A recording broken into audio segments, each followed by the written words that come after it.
Relaxing strategies for your life. That's the topic of our presentation today.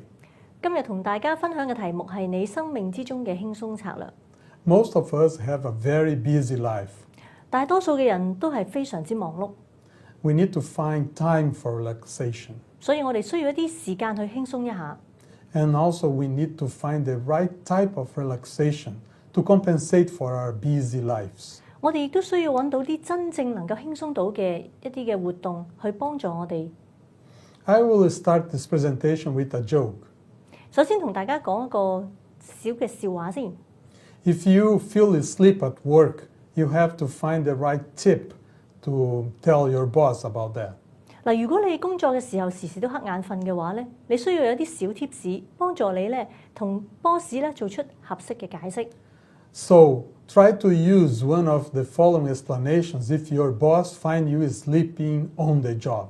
嗱，如果你嘅 boss 捉到你瞓覺嘅話咧，可能以下一啲嘅解釋你都可以用得着㗎。First, you can tell them I am able to concentrate better on my job, keeping my eyes closed. 首先就係你可以話俾佢聽，當我眯埋眼嘅時候，我覺得我嘅精神係比較集中。Then you can say like that, have you heard about narcolepsy disease? 或者你可以問下佢，喂，有冇聽過關於呢個試眠症啊？ This is a disease where people sleep all day long. 呢個試眠症嘅人，佢哋每一日或者喺一日裏邊咧，係不斷咁瞓覺。Done. Why did you interrupt me? I had almost figured out a solution for our biggest problem in the company. 太差啦！做咩搞我呢？你都知我最近有好大嘅困難，我爭啲就諗到解決方法㗎啦。Don't you hear that? 唔好嘈，你聽唔聽到啊？ Now, I was practicing DrSanto's relaxation techniques. 或者你可以解釋俾佢聽，我只不過喺度練習緊山道士醫生所教嘅輕鬆嘅技巧啫。I really like that one and allow you to use that if you need. 咁咧，我呢一個藉口，我覺得就比較好啦，你可以試下用嘅。By the way, at the end of this presentation, I will teach you some of my relaxation techniques. 嗱，完咗之後，我就會教大家有啲嘅鬆弛嘅策略。Then another excuse. This is one of the 7 habits of highly effective people. 嗱，另外一啲可以用嘅藉口，例如係話高效率嘅人通常都係有呢一個咁嘅習慣，而7個嘅佢哋經常嘅習慣裏面咧，其中之一就係瞓覺啦。Or you can use this one. This is an exchange for the 6 hours last night when I dreamed about work. 其實琴晚我瞓覺嗰6個鐘頭就不斷咁樣發夢，都係夢見我自己做緊嘢，所以咧我補償翻啫嘛。And the best one is this one. Amen. 最好嘅方法咧就係阿門，誠心所願啦。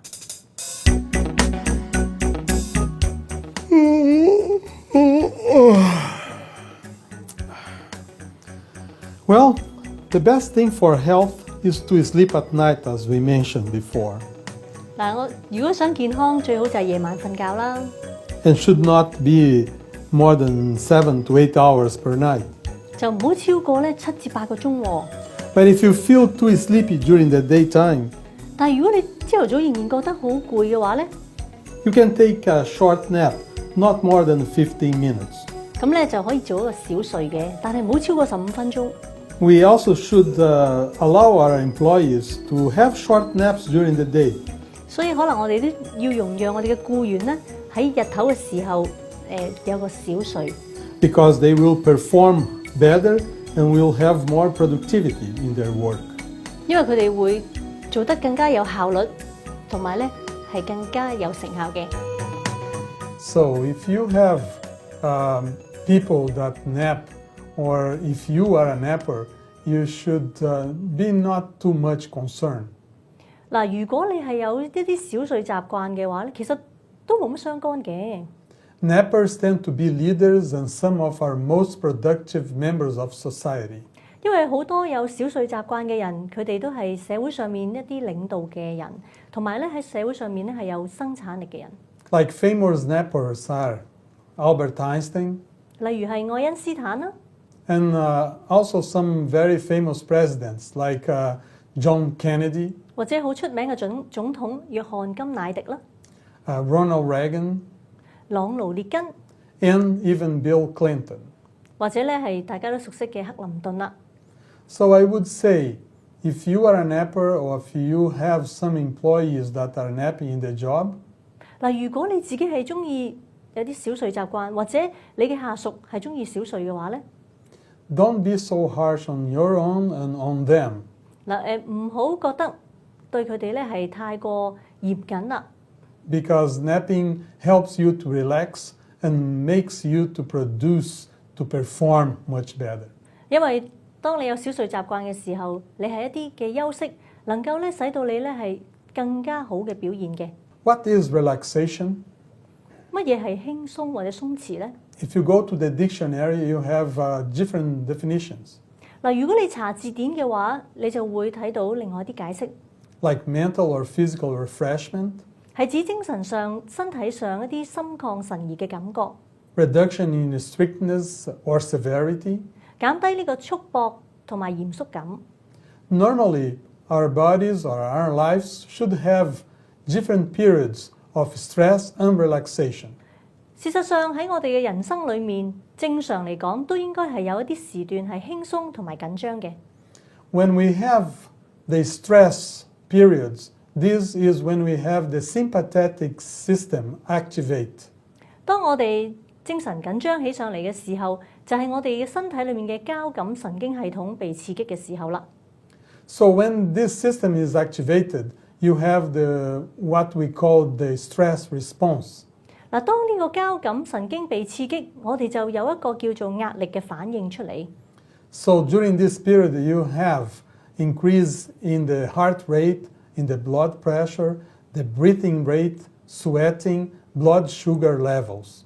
嗱，當呢個時候咧，你個心跳會加快，血壓會升高，呼吸會加快，流汗會比較多，而血糖嘅水平亦都係會較高嘅。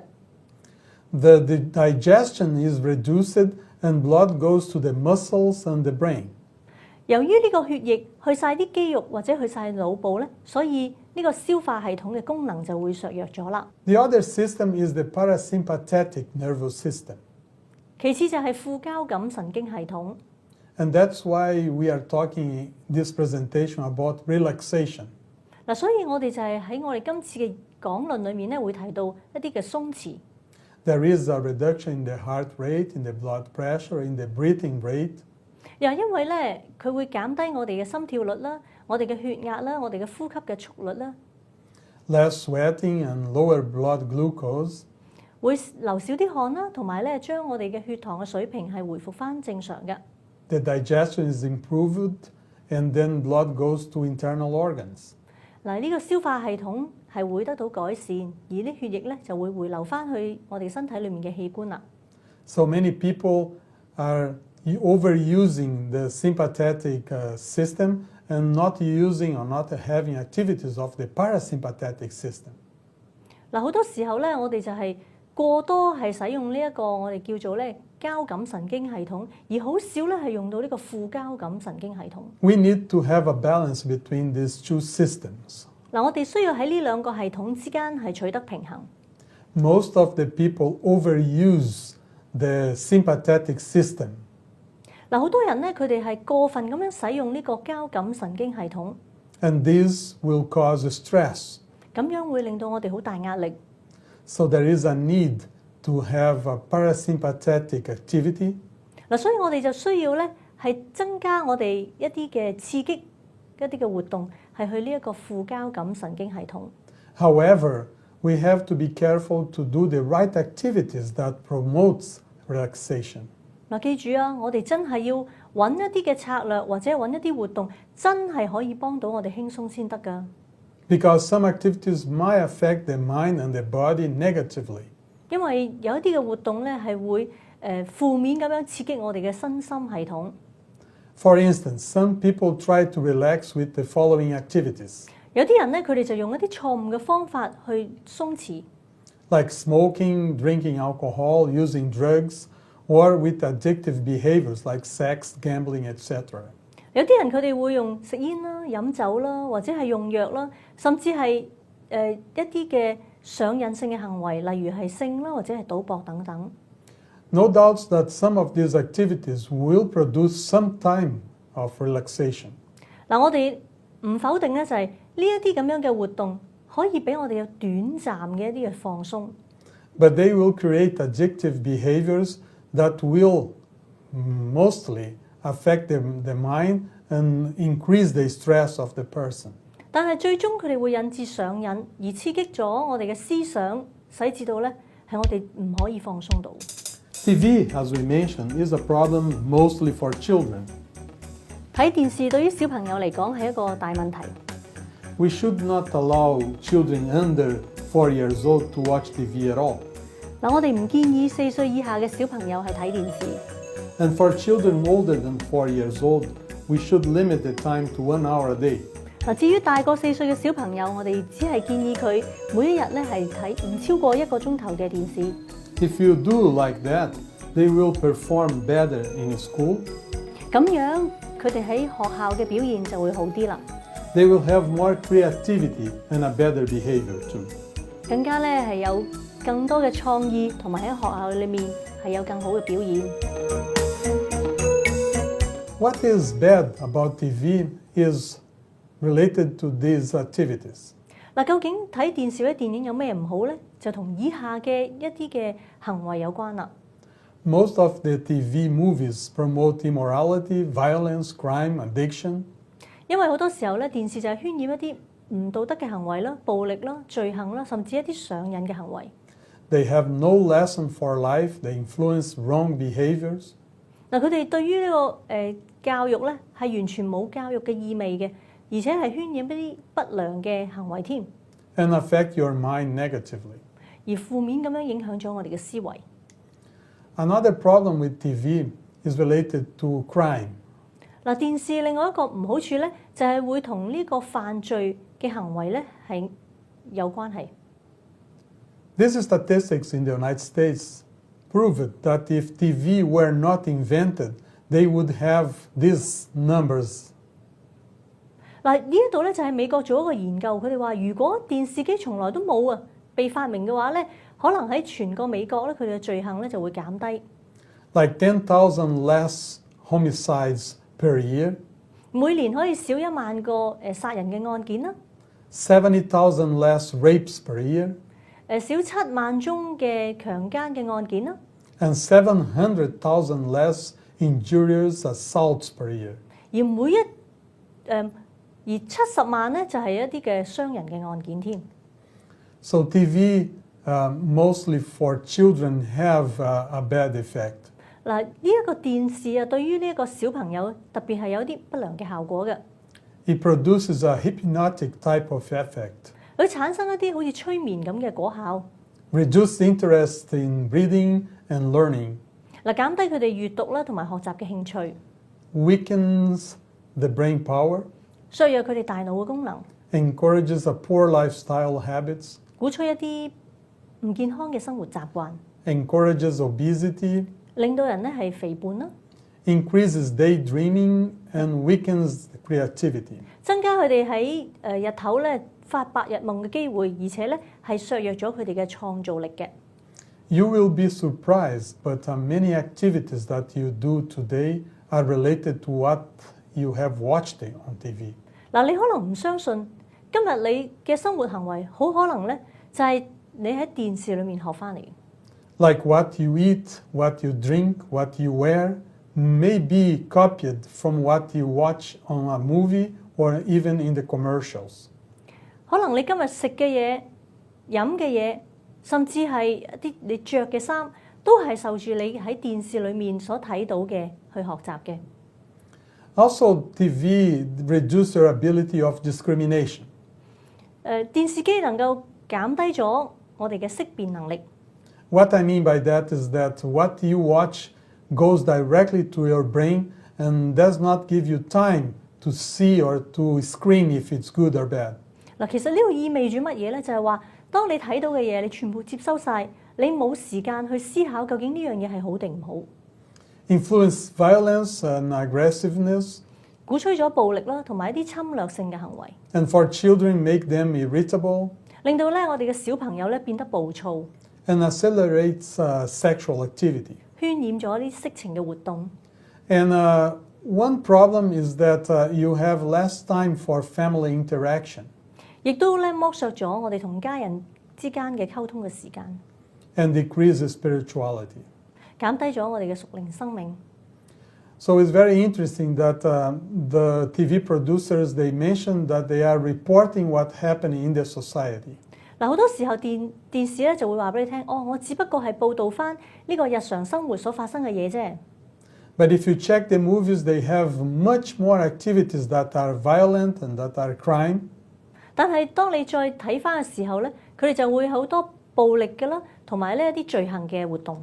Then family type of activities and even spiritual activities.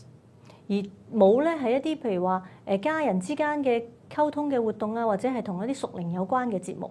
You rarely see a scene of a group of people going to church on TV. 而你好難睇到咧，就係一班人啦，或者係一家人咧，佢哋去到教會裏面聚會。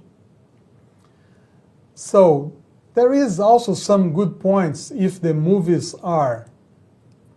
嗱，如果啲電影係好嘅話咧，其實都有佢嘅好處嘅。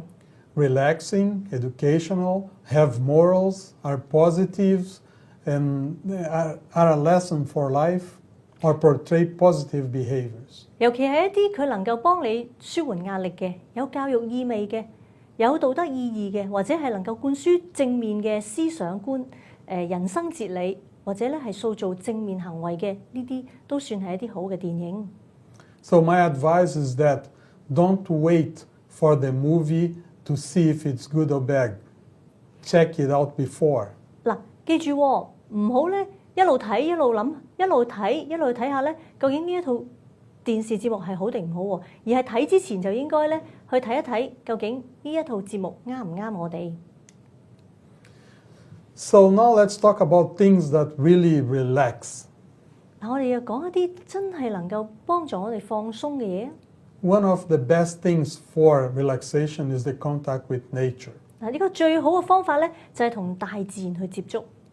The several colors in nature and just observing the birds or the flowers or the beauty. 嗱，我哋喺大自然裏面有各種嘅色彩，或者我哋可以觀察下大自然裏面嘅花草樹木、雀鳥， will produce a relaxation in our minds. 都可以令到我哋咧係個思想係能夠鬆弛落嚟。 So we advise if you have a busy life, please have time at least in the weekends to go to nature. 嗱，所以如果你係一個好忙碌嘅人，我會建議你最低限度喺週末嘅時候都要去親近一下大自然。 Nature also have some other lessons for us. 因為喺大自然裏面，我哋可以學習到好多唔同嘅功課。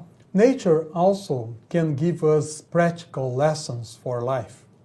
大自然可以俾到我哋學習一啲嘅生活上一啲嘅好嘅嘢。 So this here is what we call Velcro. 嗱，呢度大家睇到嘅就係啲魔術貼。 Is two surfaces that can attach to each other very easy. 嗱，你見到佢兩塊咧，好容易黐埋黏埋一齊。 And we have several applications for Velcro. 其實咧，呢個魔術貼咧都好多作用㗎。 And this is for the blood pressure cuff. 嗱，就好似呢一個血壓計都用咗。 And so a simple thing like that was discovered by a scientist that was walking in nature. 嗱，其實係點樣發明嘅咧？就係因為有一個嘅科學家，佢喺大自然裏面行山去發明到嘅。 So next time you go on your walking, pay attention to nature, you can learn a lot of lessons. 所以下一次當你行山嘅時候，多啲留意大自然，你會學到更多嘢。 Like the Velcro story. 就好似魔術貼嘅故事一樣。 George de Mestral, a Swiss amateur climber, 嗱，佐治係一個業餘嘅爬山愛好者， observed the burrs in his pants after hiking with his dog. 嗱，當佢有一次咧同佢嘅狗仔行完山翻嚟咧，佢發現佢條褲上面就黐咗好多嘅網刺。As a scientist, he examined it in the microscope. 佢係一個科學家啦，所以佢就拎咗啲網刺咧，就喺呢一個顯微鏡下邊咧去睇啦。And in 1948, he invented Velcro. 就係咁樣喺1948年，佢就發明咗魔術貼。Today, his company sells 60 million yards of Velcro per year. 而到咗今日，佢嘅公司每年咧都能夠賣出6000萬碼咁多嘅魔術貼。See, you can learn from nature. 你睇下，其實我哋真係可以從大自然裏面學習好多嘢嘅。And sometimes just pay attention to things in nature might help your busy life. 所以有時候去到大自然，我哋細心去觀察，就可以幫我哋去鬆弛到日常咁忙碌嘅生活啦。Now let's take a look at music. 我哋又睇下音樂點樣咧？ Music is very important for relaxation. 好嘅音樂能夠幫我哋放鬆。It is very clear which music is relaxing and which music is not. 嗱，要分辨邊啲音樂可以幫我哋放鬆，其實並唔艱難。Have you been to a Beethoven concert? 你有冇去過貝多芬嘅演奏會呢？ Most of us tend to sleep during that kind of concert. 當我哋去到咁樣嘅演奏會裏邊，好多人都瞓着覺， That is very relaxing. 因為非常之係放鬆嘅。So, if you, on the other hand, have rock type of music, you have music that is activating the sympathetic system. 嗱，但係當我哋聽啲好激嘅音樂嘅時候，佢就會刺激咗我哋嘅交感神經系統。There are some kind of music that activate the sympathetic system. 嗱，有啲音樂咧係佢會刺激咗我哋嘅交感神經系統， like rock and roll music. 例如咧係呢個搖滾樂。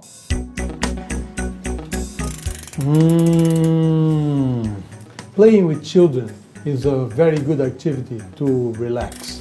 同小朋友一齊玩係一個最好嘅放鬆嘅方法。People that have stress should spend some time with children every day. 嗱，如果當你大壓力嘅時候，我哋應該每日都同啲小朋友咧喺一齊。This is very important for relaxation. So if you are very busy in your daily life, playing with toys will help you to relax. 如果你喺日常嘅生活裏面好繁忙，去同小朋友一齊玩遊戲，就會係一個非常之放鬆嘅活動。But pay attention, don't bring your world to the worlds of the children. Enter in their world and forget about your business, about your worries. 嗱，所以唔好將你嘅世界帶入去小朋友裏邊喎。相反咧，就係你要進入去呢個小朋友嘅世界裏面，就唔會有咁多煩惱啦。What can we learn from the children? 我哋可以從小孩子嘅身上學到啲乜嘢呢？ They have a purity age, and we should be able to go back and feel that purity again. 佢哋其實係好純真喺佢哋個年齡。如果我哋能夠翻到去佢嗰個年齡，同佢哋一樣咁純真，你話幾咁好呢？ They do not hold grudges. They are simple. They can trust people. 嗱，佢哋唔記仇啦，個人比較簡單，而且好容易去信任人。They know how to relax, and this is automatic for them. 佢哋更加識得去鬆弛放鬆，而呢一個咧係自自然然咁樣發生嘅。So if we need to relax, 嗱，如果你想真係去放鬆嘅話咧， I would advise to play with children more. 我會建議你多啲同小朋友一齊玩。Now I will tell you a story of an employee of my clinic in Brazil. 咁我想同大家分享一個咧係關於我喺巴西診所裏面個員工嘅故事。 She was depressed and anxious. Then someone advised her to read a book. 嗱，佢當時咧係有抑鬱啦，又焦慮，咁有人咧就建議佢睇一本書。 The book looked like a Bible, 嗱，呢本書睇落好似聖經嘅喎， but the author and the title was related to spiritualism or Satanism.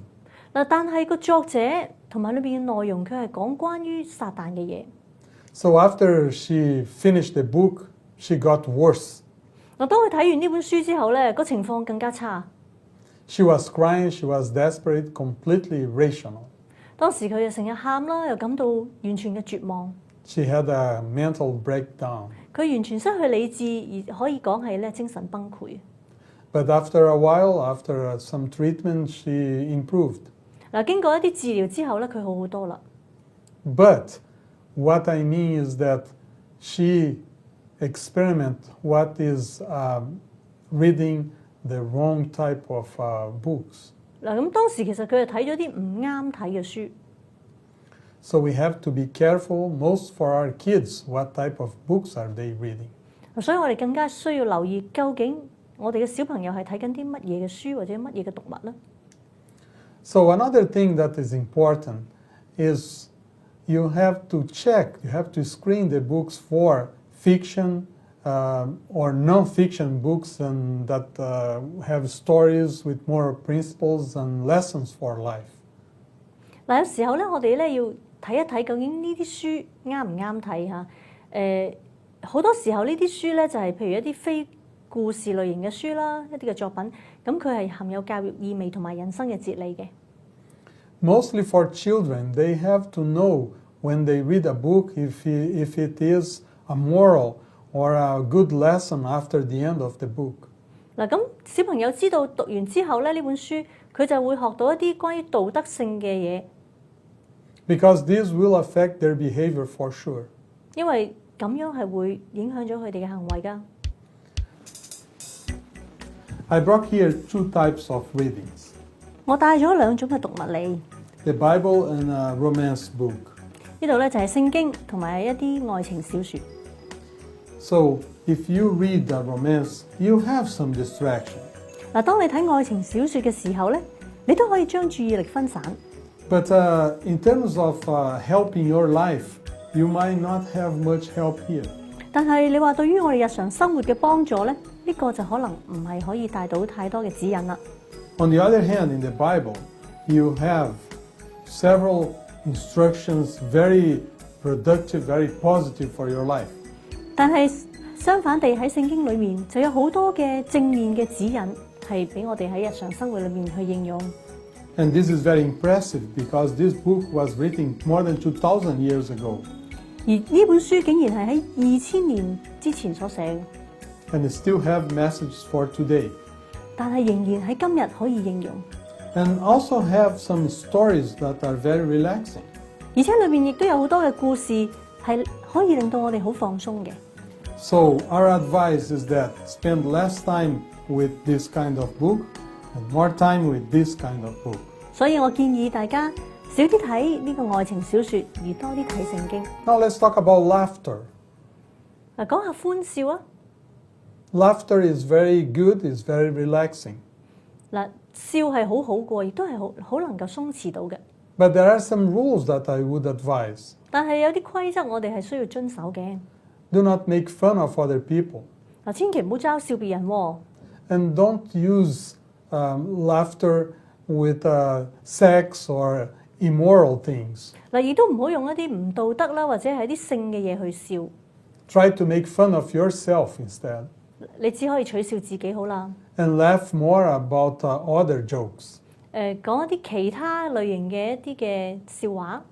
So in summary, develop positive thoughts and be open for humor in your life. 嗱，要培養一個正面嘅思想，而且咧要預備好咧喺生活上面咧可以加插少少幽默感就好啦。 Exercise and relaxation. 運動同埋鬆弛， Some exercises are relaxing, some are not. 有啲運動可以幫你鬆弛，有啲係唔得㗎。 Relaxing ones are swimming, running, and hiking. 能夠幫到你鬆弛嘅，例如有游水啦、步行啦同埋遠足。 Fishing, walking, and Tai Chi.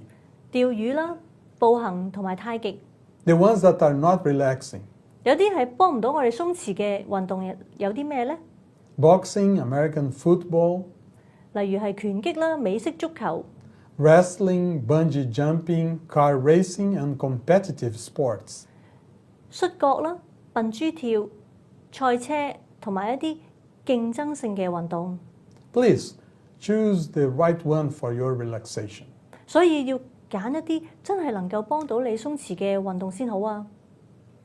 Other relaxing activities are 嗱，其他啲能夠幫你鬆弛嘅活動咧， having a pet, crafting, gardening, 例如係養下寵物啊，做下呢個工藝啊、園藝啊。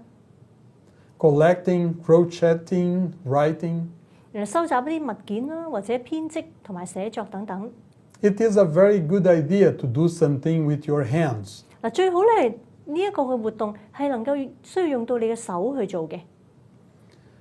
Another type of relaxation techniques 嗱，其他嘅鬆弛技巧，例如係有以下嘅 are the progressive muscle relaxation. 漸進式嘅肌肉鬆弛啦。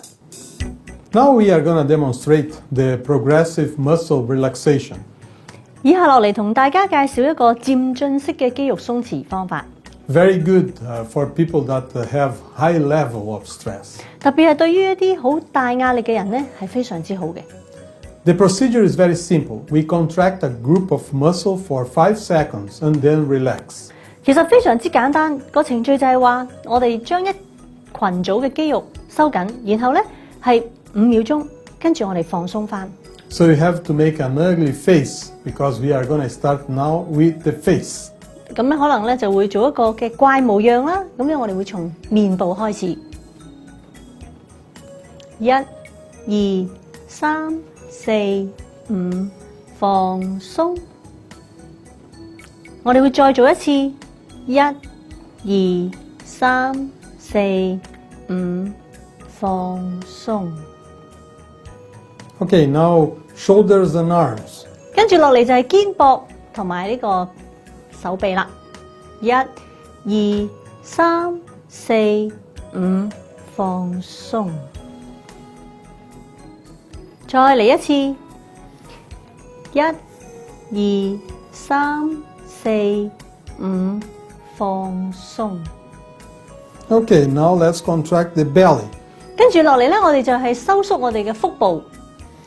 1、2、3、4、5，放鬆。再嚟一次，1、2、3、4、5，放鬆。Now let's do for the legs. 跟住我哋就做腳啦，將個腳貼緊嘅身，1、2、3、4、5，放鬆。跟住另一隻腳，1、2、3、4、5，放鬆。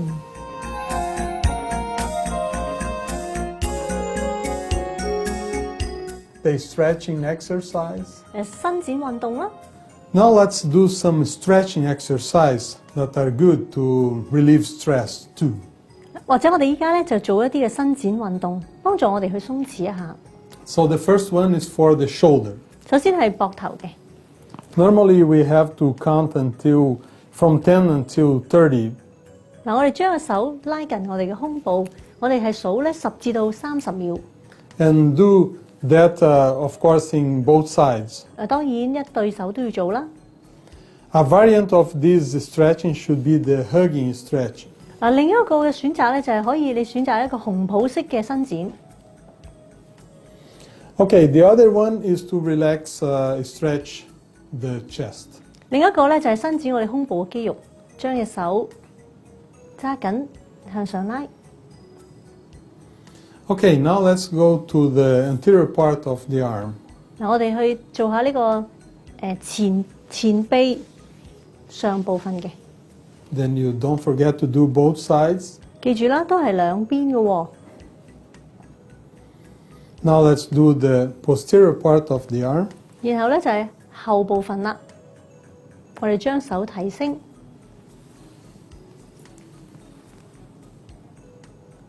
壓埋去我哋頭嗰個嘅位置。Okay, now let's do another one that you touch your right hand to the left shoulder. 嗱，跟住呢個咧就係我哋用一隻右手去掂我哋左邊嘅膊頭， Then left hand, right shoulder. 跟住左手掂右邊膊頭。Okay, now let's do some stretching for the head. 跟住就頭部啦。當我哋將個頭用手拉過嚟嘅時候， Don't force too much this kind of stretch in the head. 嗱，記住拉咧唔好拉得太大力。Some people might feel dizzy with this one. 有啲人可能做咗會有少少頭暈嘅感覺。Then in the back, put 2 fingers in your neck and then lift your head. 首先將兩隻手指擺喺頸後邊，然後先將你個面咧係向上望。Very good. You 非 are 常之 very 好。 relaxed now. 依家你好放鬆啦。The massage and the hot foot bath. 呢個推拿啦，或者係熱水浸腳等等。When a person is under stress, one area that is always congested and contracted is the shoulder area. 當一個人好大壓力嘅時候咧，佢嗰個背部咧就會係充血啦，同埋咧係掹緊嘅。So a little bit of massage in that area will help to relax. 嗱，所以就喺呢個部分能夠加上一啲嘅按摩咧，就可以幫佢放鬆。So we will teach you some very simple measures to do to relax your shoulder. 所以我會教大家啲好簡單嘅方法去放鬆我哋嘅肩膊。The first thing is that you don't touch the bones. Go only when you have muscles. 嗱，記住喎，捏落去嘅時候唔係捏骨喎，係咧捏落去啲肌肉嘅部分。The first one is this movement like that. 首先第一個動作咧就係一個按摩嘅動作啦。Go with your thumb up and then contract your hands in the top of the shoulder. 我哋會用手指公推上去，然後咧用個掌咁樣加少少嘅壓力嘅。Okay, the second one will be tapping like that. 第二個咧就係一個啄嘅動作。Remember, don't touch the bones, just the muscles. 記住喎，啄嘅時候亦都唔係啄落去骨，而係咧啄落去肌肉嘅部分。The second one is punching. 跟住就係揼啦。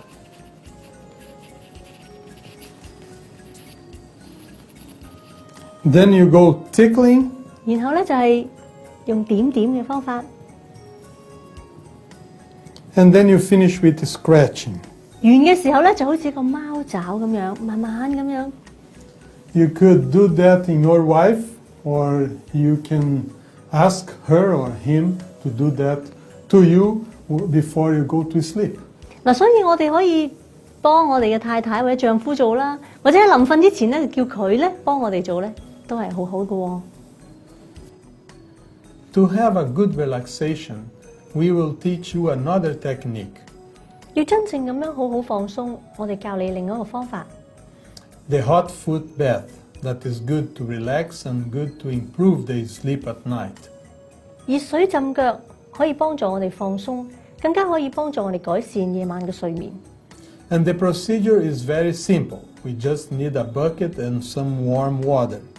嗱，好簡單嘅啫個方法，我哋只要預備一個嘅水桶啦，然後咧有一啲嘅暖水。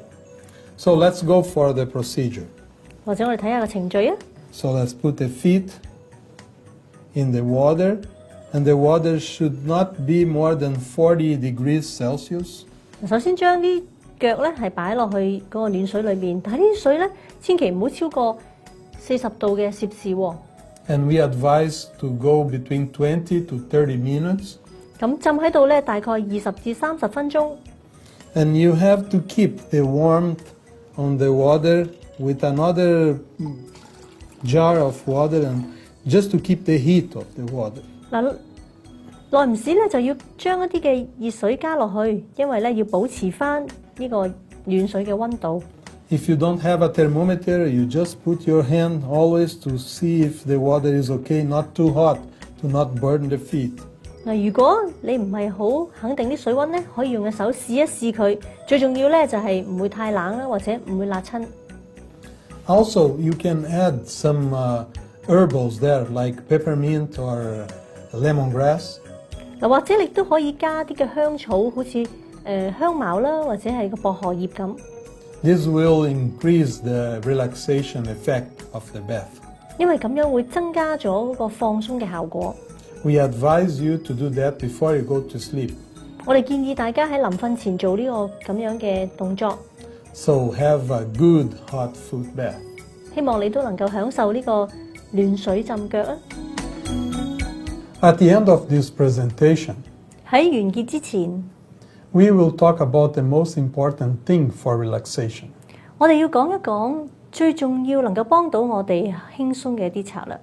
And you find this in the Bible. 我哋可以喺聖經裏面揾得到。This verse in Philippians 4:6喺聖經嘅腓立比書4章6節 is one of the best verse for relaxation. 就係一個最好嘅聖經章節，教導我哋點樣去放鬆。Be anxious for nothing, but in everything by prayer and supplication, with thanksgiving, let your requests be made known to God. 呢度咁講，應當一無掛慮，只要凡事藉着禱告、祈求和感謝，將你們所要的告訴神。What will happen after you do so? 我哋如果真係咁做，又會有咩事發生呢？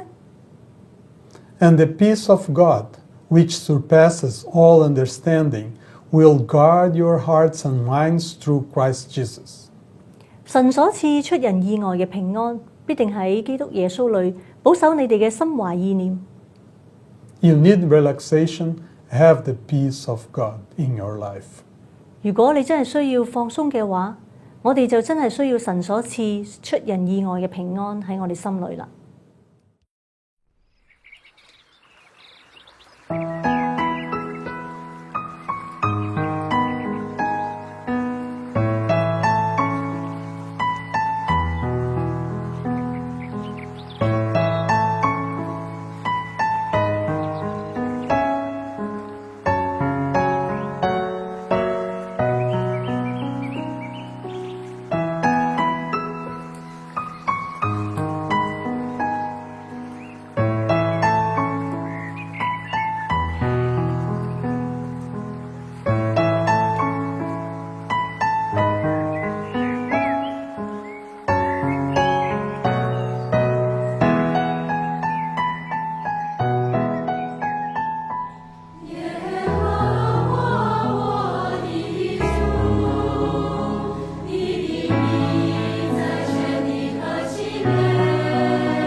蹉蹉跎跎，我在恩典中堕落，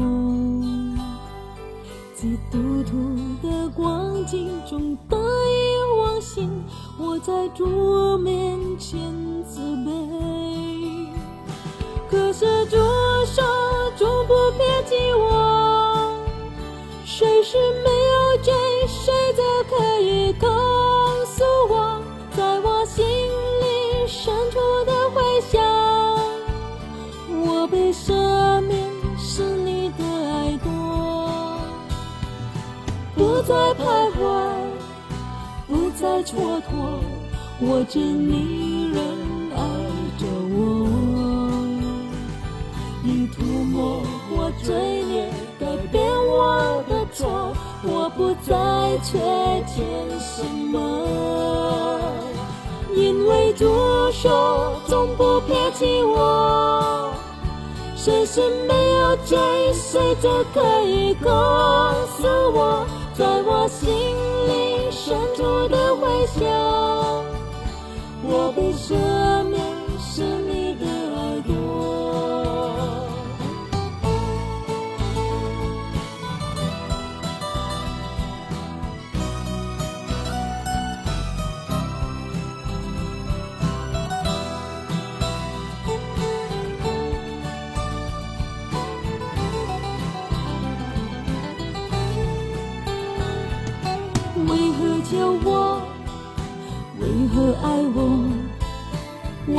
自己都不可爱，难道在你这个世纪显出你爱的本色？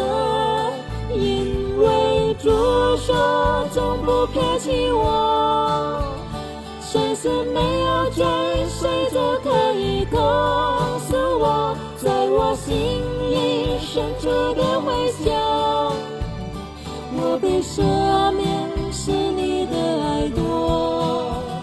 因为主说总不撇弃我，谁是没有追随着可以告诉我，在我心里深处的回响，我被赦